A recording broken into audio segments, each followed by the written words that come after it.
one of the issues that's very important, and you'll see it's extremely important when the reports I've done are, we have done, but if I use I'm just a big head, right? I've done, it's really we've done.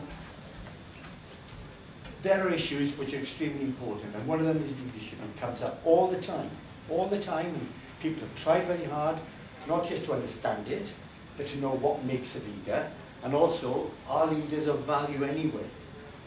Or are they sometimes actual obstacles to progress? So we discussed a little bit about that last time. We discussed a little bit about what was a satisfying job and what did you think the aims of the healthcare profession were. That was all very good stuff. But I came to the opinion then, okay, let's air some of these issues which bother me, because I want to know, what is leadership? What has it done? And the first question, and we'd like this to be very interactive, is what's up here? What, in your opinion, has been the greatest impact, has had the greatest impact on the New Zealand Health Service, right? And in achieving tangible improvement, seeing something that really, really made a difference in the delivery of quality healthcare. I didn't put a time to it because you can go back to 1890 if you want to. I don't care, or even earlier. You can't go back to before 1840 because you didn't exist. But after 1840, what is it? What is it? Let's discuss that first. Forget about the leadership questions. Let's go around and people volunteer. What do you think had the greatest impact on the New Zealand Health Service? Now, of course, we've got to bring it up from 1840 because we didn't have a health service till much later, the same as we in the UK. So come on, let's talk about what's had the greatest impact. Lady at the back. The universal health system. What do you mean by that? Where people can come to hospital and their financial situation is of no consideration. So, a national health service along the lines of articulated by an Irene Bevan in Wales. Yes. Where do you come from? I mean, what's your background? I'm an occupational therapist. Right. Good. Sensible as usual, you see. Okay, a universal health service. And I think you meant that largely free? Largely free. Yes. At the point of receipt? And presumably comprehensive? Yes. Right, so you're saying the Bevan principles, the three Bevan principles, yes, are universal, comprehensive, free. You went on to talk about publicly owned as well, but never mind about that at the moment. That's one. Okay, some other people either agreeing or disagreeing or putting up something else? I wonder whether, in fact, the institution of Plunkett, which to me was taking healthcare to the community. Right, you've got to explain to me. Plunkett, I know Plunkett, but it's not the same Plunkett as you know. So tell me what Plunkett did here. Plunkett go and visit mums and babies in their homes, or used to. Not quite as much Or as the they nurses, you mean? Yes. Oh, I thought you thought it was a fella that... No, not Plunkett. Or the Plunkett Not nurses? Yes. Yeah. And everybody knows what that means, yeah? Why was that so important? Because I think it actually took healthcare to people's homes, and so our babies were actually fostered and developed and given guidance. Okay. Parents were given guidance on how to grow their children. And have there been any, as far as you're concerned, it's top of your head stuff, but have there been, what tangible outcomes have there been to that? What have you seen as different because of the Plunkett nurses? Well, I think not so much currently, but I mean, I don't work in that area at all, but yeah, we used to have it be right at the top of childhood care. Okay. I think that's diminished a bit. Yeah. What is your... I'm mental health. Okay. Well, that's... I think complete opposite. I think well, no, not completely. A very, very major contribution to mental health. Okay. I was going to say, one of the key things that's sort of feeling is building community resilience. Good. You know, and it's actually a social movement. Okay. We've perhaps come away from it a little bit. Yes. We're trying to go back to it. I'm sort of Okay. thinking of depression, wars. I agree with you. I agree with you. But have we done it? I know that you're trying Have we to say done that it? we've achieved it. Yeah, Sort of we keep achieved it. circling. What do you mean by, how do you define resilience? Community being able to be self-reliant on themselves, Mm-hmm. and community supporting the community. Yeah. We've been doing a lot of work in the UK on resilience, and we've had the definition we developed in Cardiff proposed by the World Health Organization as a new definition for health. And that is the ability to behave, to act unexpectedly better than expected in adverse circumstances. In fact, self-management, autonomy. And now the new definition that's proposed for the World Health Organization, because the old definition, or the current definition is, you've got to be absolutely perfect in every single way in order to be healthy, according to the current definition, which means that nobody ever achieves it. It's a nonsense, stupid political thing. Whereas this talks about the ability to self-manage and cope in adverse circumstances. And if you've got that, you're healthy. Even if you've got a disease, even if you've got a mental health problem, even if you've got an illness as such, the fact that you can cope with it and contribute to yourself and to your life and to your family, that's health. So it's something that we want to achieve, isn't it? But it hasn't come yet, is it? I think we've recycled it a bit. Is in the sense of? Well, I was thinking of depressions and world wars and poverty and hard times. We actually often had greater resilience from the community. So what produced that resilience? Hardship. Hardship. Do you believe that? Are we more resilient today than we were 3 years ago when we didn't have a problem? The truth is, it depends. In the first year or so, because we've done some work in it, in the first year or so following a depression, the health of the population improves. Cigarettes cost more, usually, you know. People don't drink as much, they haven't got as much money to spend on alcohol. They walk places instead of having cars, and they don't use public transport because it's expensive, and they eat less, and they worry more, so they don't do some things which, you know, might lead to them becoming obese and all this sort of stuff. And they concern more about their health as well. So that happens in the first year to 18 months, and some people, you say, well, that's resilience of the population. But after 18 months, it starts to bite, and then people become impoverished, and they become disadvantaged, and the frequency of suicide goes up, particularly among young people. And people start smoking more and drinking more, even though it costs money. So there's a cycle to that. But on the other hand, when you look back, and I said this and caused a big flurry, that people were happier in the 1950s and 1930s than they are today. We know that to be true in the UK because they do yearly labour force surveys and censuses every 4 years, and that question's asked about satisfaction. But they started in 1950. But the fact is that health resilience are close communities working together, and they were much more in the 1930s. Even though we had Hitler and Mussolini and everything, actually resilience was probably better in that way. Anyway, we haven't achieved it, but it's a good point. Sir?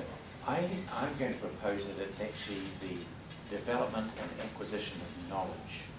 And if you think where we were and the way we delivered services and the health of people 70 years ago and where we are now, it's come through research, it's come through evidence-based medicine and practice, it's come through increased health literacy, the development of the internet, but in fact knowledge has actually allowed us to make huge advances in the way we deliver healthcare for people. Thank you. Got that down. A couple more, and then we go on to the questions that are raised by that. I wonder if it was public health. Separating our water and our sewage had a huge effect on the number of lives lost. Mr. Never remember his name. Barazal? Cholera. What? Cholera. Cholera? Cholera. You remember the research in London? Oh no. Yeah, I was thinking. I was thinking of the guy that actually Basil or something in London who bit the sewers. Him. Also, you know, big. He was just an engineer, but by doing that, and that was after the cholera stuff. But I think Basil, you're on it, nobody? Well, look him up on Google. Got a Z in his name, he begins with B. And Edwin Chadwick. Have you heard of Chadwick? Yeah, Edwin Chadwick was the man that actually talked about doing it, and Basil built them.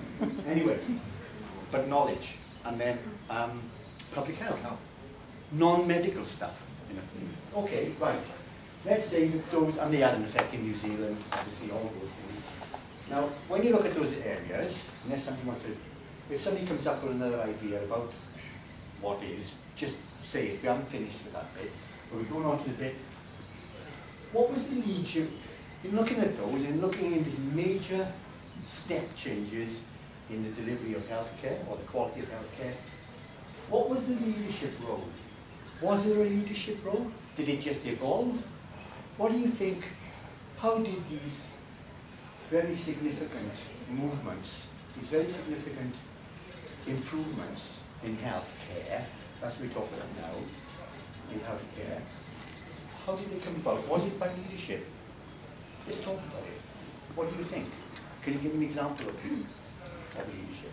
I think with Calcutta, Trudy King was the leader in the movement of Calcutta, which was the maternal and child health movement in New Zealand. So Trudy King was the leader of that, and he certainly seemed to have quite a drive. Okay, okay. So what did he do that set him up? No, you aren't going to know the detail. You mentioned his name, right? Well, I recognize his name because I think Calcutta started in about 1910, somewhere around there, but I know, I mean, the whole movement was really in the 50s and 40s was very active, and I know that my mother used to quote him all the time, so that was his So he was a name that was known from that. and you feel that I think he was person, a a reasonably single dynamic person with vision that was able to set up person with vision. Yeah, all of those things have a visionary aspect to them. Somebody with a big, forward-thinking idea that may have sounded a bit out there to start with, but proved itself. Okay, so we're getting to something that we may not identify names here. It's somebody who you can recognise has got a vision. But even with the sewers in London, someone had to have a big vision for that. And that was Chadwick. Edward Chadwick. And a passion. He was an awful man. And a passion for change. A passion for change. They also needed to be informed and have the knowledge. They also needed to be informed and have the knowledge To of do what that. had to happen. But just to pick you back now, we're not talking about leadership in abstract here. We're talking about actual leadership that resulted in these things. So are you saying with these people that they did have vision, that was one thing, they did have commitment and passion, and they did have knowledge? Okay, you missed one thing and they must have had as well, I think. Commitment. Determined. They had an idea or had a plan of how they could make those changes. So they identified a gap, they had some knowledge, they had some skill, and they were, and in the likes of Sir Trudy King, they were single-minded and didn't necessarily make friends doing it. Correct. They don't make friends doing it, but what have they got to do? You can have the most passionate, philosophical, wonderful. Influence, yes. What are they going to do? They've got to convince other people that they are right, or not right, but that's very important. They can be all, they can sit in as a hermit and think all these things and be passionate and all that. But they don't get people to actually have faith in them and come along with them, they waste of time. Yeah? Sorry, there was somebody there? Yeah, I guess the person needs to ask the right questions. Yeah. Yeah, that's right. I think you said you've got a plan, you've got some way of working towards. But they may not have the detailed plan, they may not be the right people who can actually deliver it, but they've got to get people on board who do that. So in those areas which you talked about, that people brought up, we're going down here, and one was universal health system, largely free, comprehensive. Who was the leader there? Everybody? No, who was the leader that actually allowed that to come into being? Michael just said Michael Savage. Could have been Michael Savage, who was the Labour Party. Michael Savage? 1937. There were leaders. It wouldn't have come about just because the people wanted it to come about. Don't be misled by that. It wouldn't come about, it was a political initiative. It had to take some man, woman, or people to take it forward. And to, as I always say, to run with the baton, you know, they've got to do that. And yes, in this country it was savage, but in the United Kingdom, it went back to Lloyd George, you must have heard of him, who actually brought in the first social security system and made sure that some people could have free health care and could have some sort of benefit if they were injured at work. And then it went through to Beveridge, who was a chap, again, who was highly influential in the way the British Empire at the time developed their healthcare systems and talked about a health service. And then in Great Britain, the ripples have been from that, and Ireland Bevan was the recognised leader. You know, he was known as the leader, the architect of the National Health Service, and he spent his life, it was part of his passion, in doing that. And so we've got evidence of plenty of leaders there, and they're all charismatic, and they're all knowledgeable. Do they always have a strong sense that they're right? Because they carry through with sometimes regardless of everybody's dissenting, but they still have such a strong sense of purpose and they're right to do it, and sometimes with the power they push it through regardless. Yes, and sometimes that can be fatal. Sometimes, but if they are right, then it's inspiration. No, you're right, you're right. They've got to have an abiding vision, and they've got to believe that they can do it. Or if they can't, it's possible, it's probable. I agree, always at that. Okay, then now let's have a look at the other one. The Plunkett nurses. You have to educate, I know what they are, but there must have been somebody called Plunkett. Was Plunkett a lady or a gentleman? Yeah, it's Truby King. Truby King founded the It's Truby King, so we've got that one. And we've been defined then, we know what that means. That person had all those characteristics. We even remember his name, we could say about him, right?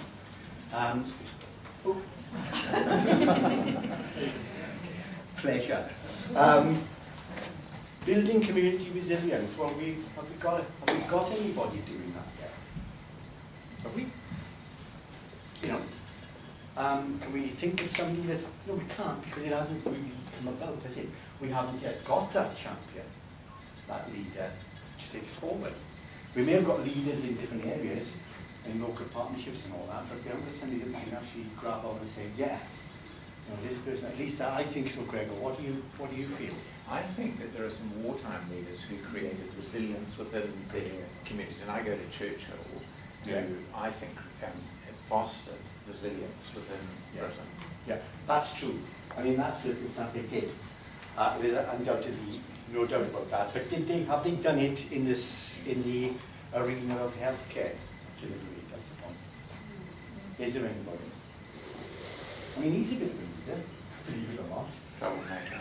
Yeah, because I've been reading the work that you've been doing on localities. That's part of this, is it not? So you've got to have somebody who's speaking up for it and saying, this is a vision, this is what we want to do, this is how we can improve the health of the population. And there are leaders. We haven't got to it yet, but I'm sure when we get to it, we'll be marking out people and saying, these people led. Right. And then, again, the development and acquisition of knowledge. I think the Mental Health Commission needs some acknowledgement for the work that they're doing. In the localities? In the country, really.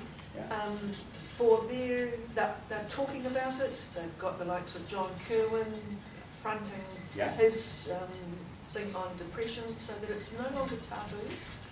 And it is about creating your personal resilience through doing certain things. So I think the Mental Health Commission needs some recognition. Okay, and you need a name. Because of the time, I'm going to cut short and cut to the other question here, which we said is, here. What was leadership's role? Well, you've told me that there was an important role for leadership. In fact, I don't think anybody dissents that it did need someone or some people to actually take this forward. And if they hadn't done that, am I right in saying it probably wouldn't have come around as quickly or as perfectly or whatever, or as acceptably as it has? Is that a general agreement? Okay, so leadership is important, and leadership means that somebody sometimes has to go out on a limb and do things and convince others, but they've got to have charisma, probably, or these influencing skills. They've got to be passionate, they've got to be committed, they've got to have a vision, and they've got to work. They may not be the people that do the work, but they've got to know that there is a viable work ethic. Yeah? Okay. Where is the leadership now then in those areas of healthcare at the moment? You know, we want to move forward in actually improving the health of the population. We know healthcare has a very important role in that.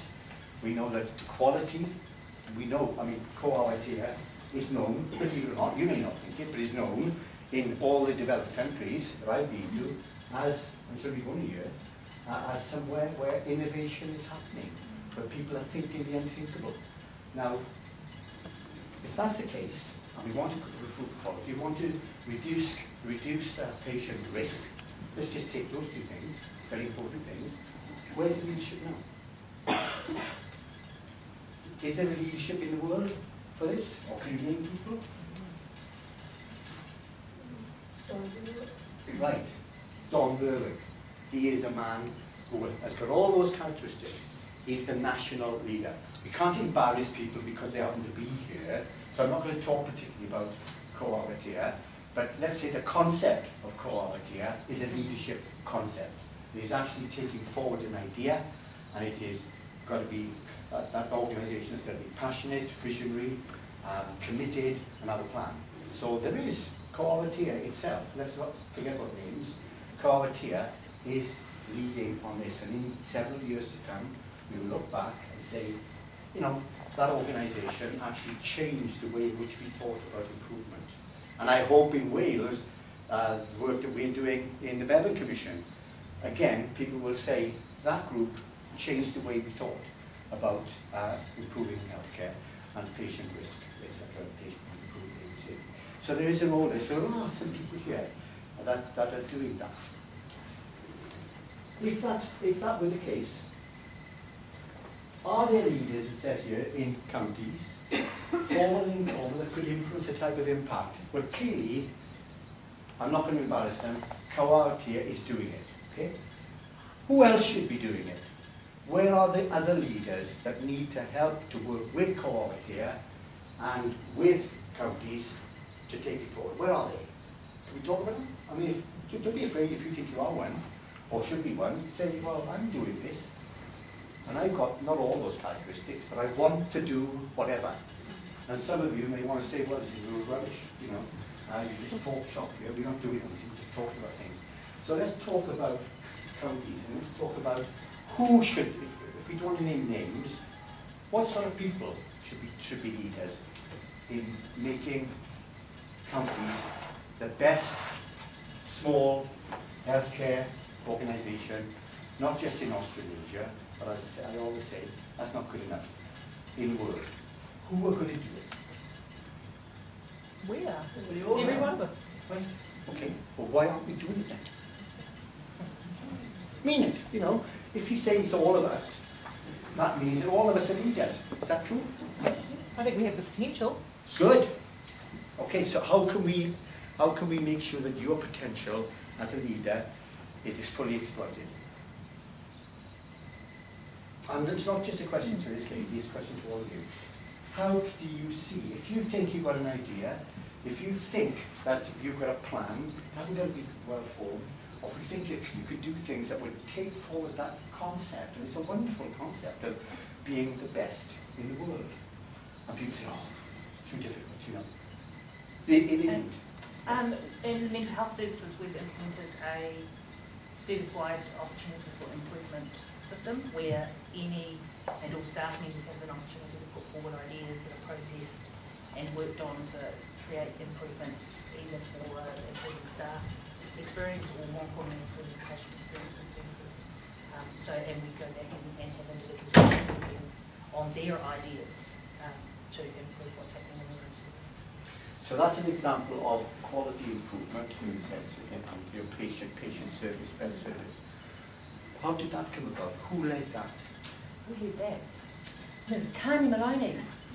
Tanya Maloney? Yeah, she started that, and it was an initiative about improving partnership between staff, management. And who was or is Tanya Maloney is the GM of Cohabitia.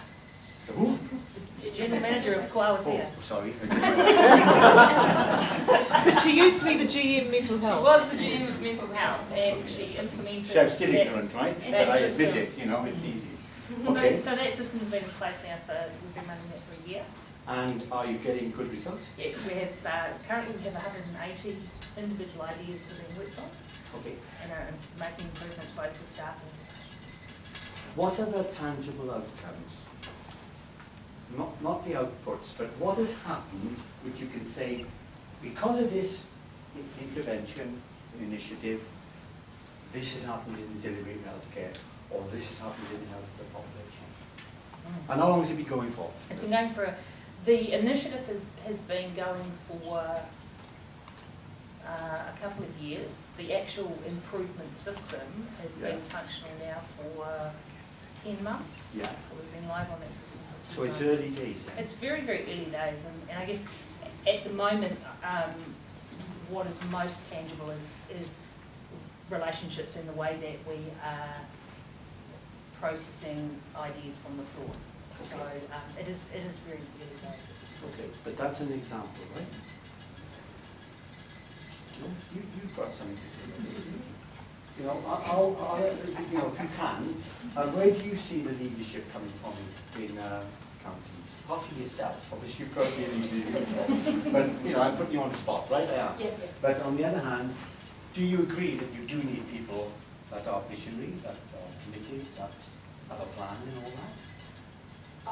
I do agree. I do think that otherwise you've got all of these ideas, what are you doing with them? And what's been really special about seeing mental health, your initiatives come alive, has been the engagement with the staff, the patients, the supports, the unions, and actually their confidence in that they can do it.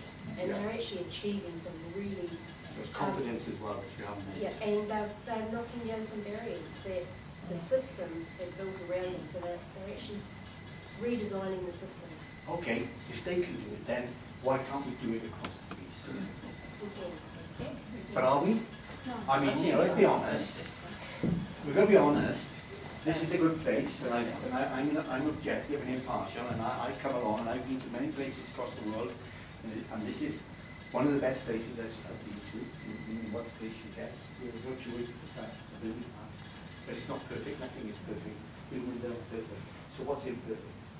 There's still barriers. There's still Tell me barriers about to, it. there's still barriers to innovation, both physically and through the care management systems, because despite some of the ideas coming from the staff and patients, you'll still find what I would call old-fashioned ideas and values, and they would be off those ideas, seeing either their ideas or other organisational ideas as being better. Okay. I think that happens in all organizations, I think you're right. So you said physical barriers, I can understand the other one. What are the physical barriers? Some physical barriers simply, I mean, let's face it, part of counties is still old buildings. We are limited in scope to what we can do with those. Yet with financial constraints, we can only put so many patients in so many beds, we can't use bunks. Yeah. They don't like top and payment. No, There's only so much you can put into the community without giving them the extra resources and actually taking that healthcare out through the community. So, I mean, the ideas are there, but without actually resourcing some of these ideas, those specific areas. Okay, has anybody, you know, talk about leadership now, right? And we've said that leaders can actually make things change, these super barriers. So who among you lot, if I can use that expression, do you recognise as somebody that, is it not taken for because you haven't got a leader?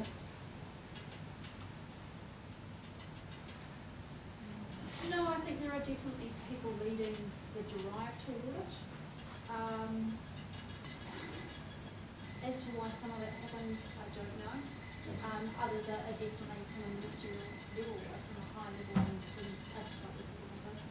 So you think there's obstructions to beyond that? And there are, I mean, you know, there are political and other situations. But you think that there are ideas that could be implemented and not getting through to these people?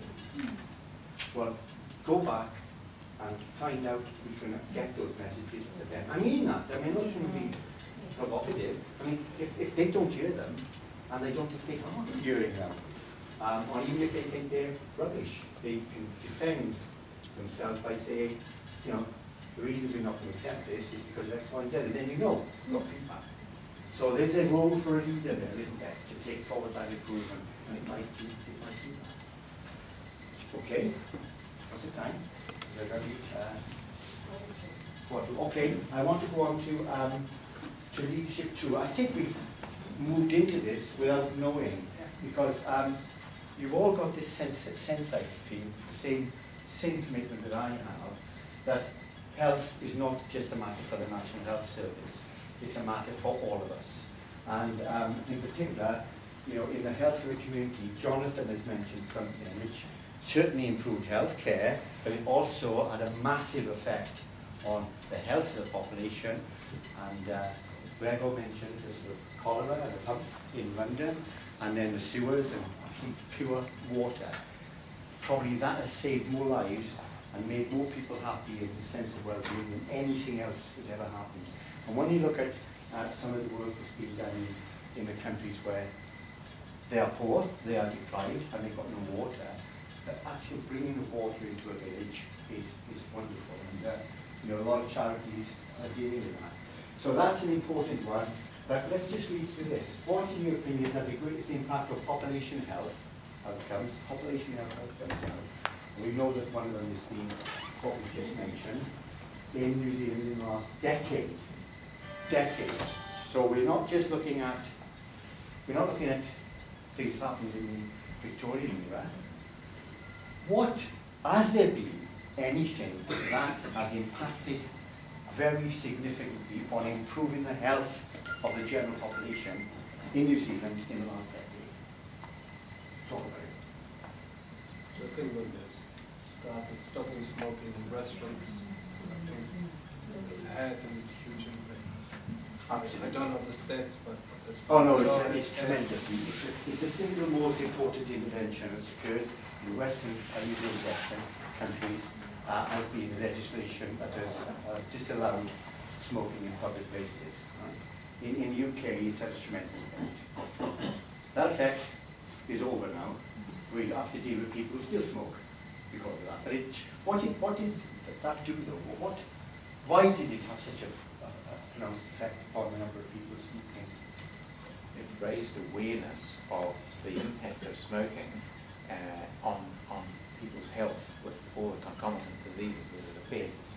And I think Tariana Turia should be absolutely commended for her vision to have New Zealand smoke-free by 2025.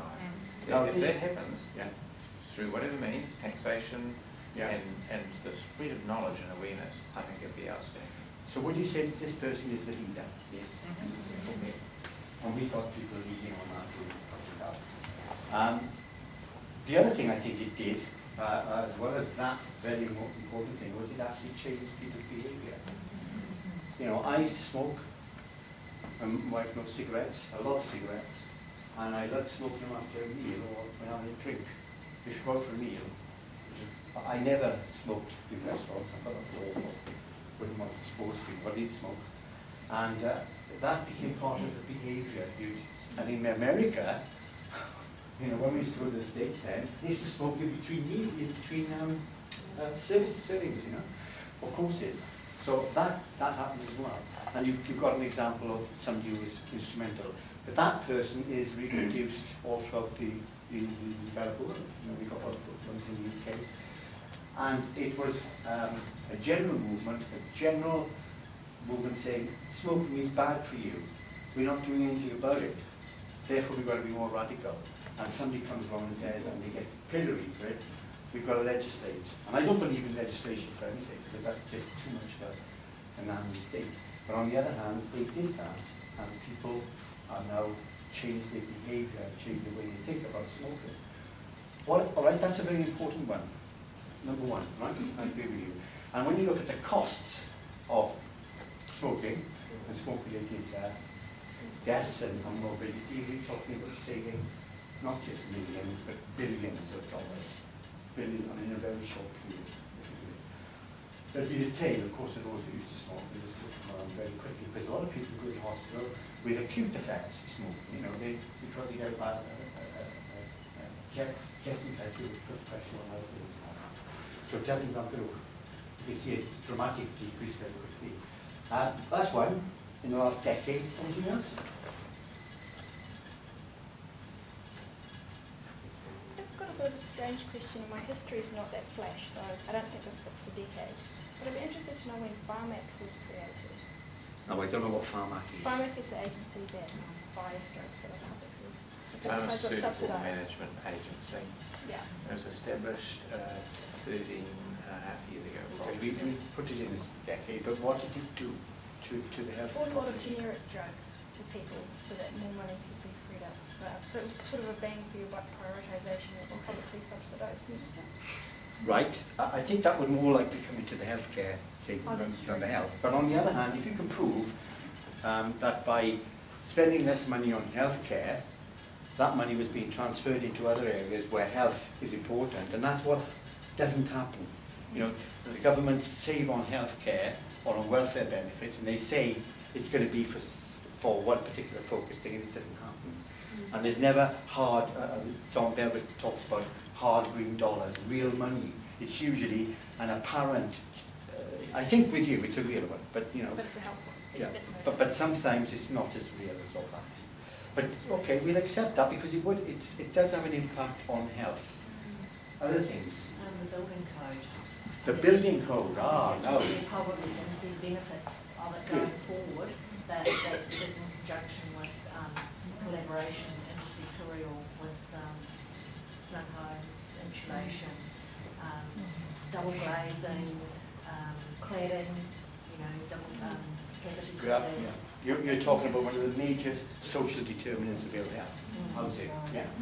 And but when you talk about building, it's another area. There's legislation about people who do the building because the most dangerous occupation in the United Kingdom is construction. That's why it's I very, very dangerous. and having legislation about scaffolding and all that sort of stuff improves, you know, the death rate, improves the death. Yes, it improves the death rate and morbidity. Okay, but the housing thing is far more important, I think. People living in healthy housing, it's not just the healthy housing, it's what goes with living in the freedom and the autonomy again, all that results in that. Was there a leader in that? Probably learning from other people's bad mistakes. Yeah, but do you identify anybody in particular, or is this just a... Because the other thing we haven't mentioned, you see, when people said, we all are, they were saying the truth. No, that's not my... No. Okay, I thought it was my... Get out, seconds out. There's another thing that leaders pollinate, fertilise, and that is what's called social movement. And you all said we're all leaders, and you are. The social movement is the most important, but leaders usually point the way to that and lead that and drop the barriers. And the smoking was not just a leadership thing. There was a number of people leading, and then a social movement came about where people said, this should not happen, and we should change it. Now in the United Kingdom, we all happened here, seatbelts. Seatbelts was very, very, very important. And there's another one in Wales at the moment. We're putting in legislation to stop smoking when children are in cars. Now everybody has said, you'll never police that, and we won't, but it doesn't matter. If the social movement is there, it'll help. And speeding is another thing. Well, I think the government, in a way, the different government departments have been leading in that and saying that, you know, it is socially responsible to drive at these speeds because of nobody else. And the big area, which you haven't mentioned, but still you're going to say something. Along that line is around the drink driving. That's the one that hasn't. But has that succeeded? Yeah? But okay, has that succeeded? There was a time, I remember, now this is going back a couple of decades, where being drunk at the wheel and having a crash was a defence. Rather than a criminal account. No, that's... Not many of us know about that.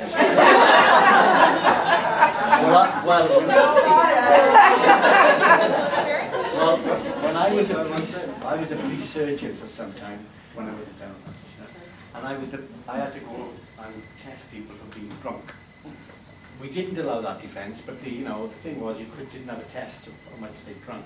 So you had to have walking along lines and all this sort of stuff and doing complex problems and all that. Very inefficient. Bringing in the breathalyzer and all that was a major change. And it did have an impact upon drinking and driving. Not as much as it should, but it's getting tighter and tighter now. But alcohol itself is, binge drinking.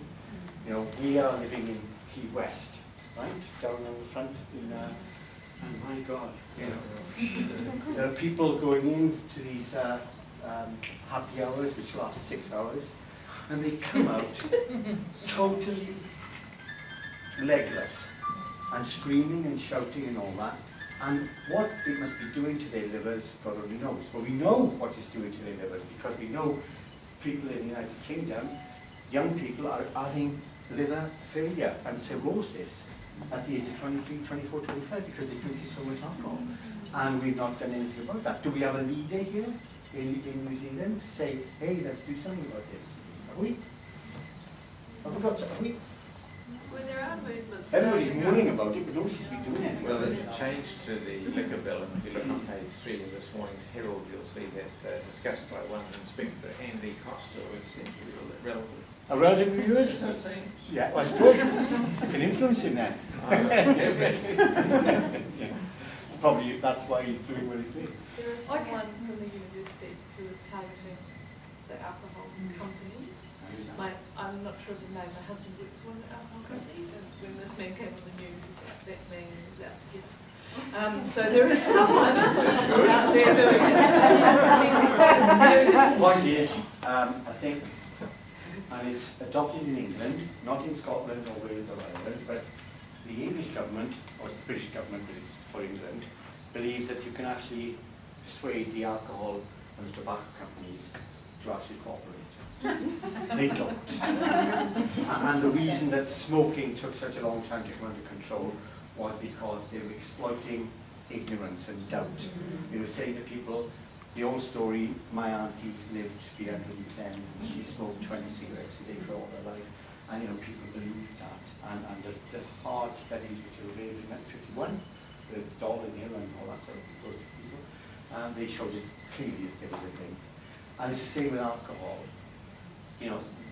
Should we have a minimum price for alcohol? Which is a high price? Because I don't believe it's the same legislation. There comes a time when you've got to take it. Yes.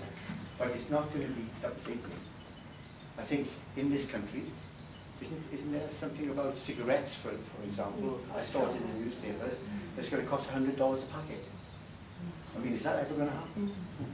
Because there's some adverse effects of that. You put tobacco underground, and you get a drug industry like cocaine and all that. So you've got to be very careful about that. You give me the. Okay. Is that it? That's it. So what are we going to do now then?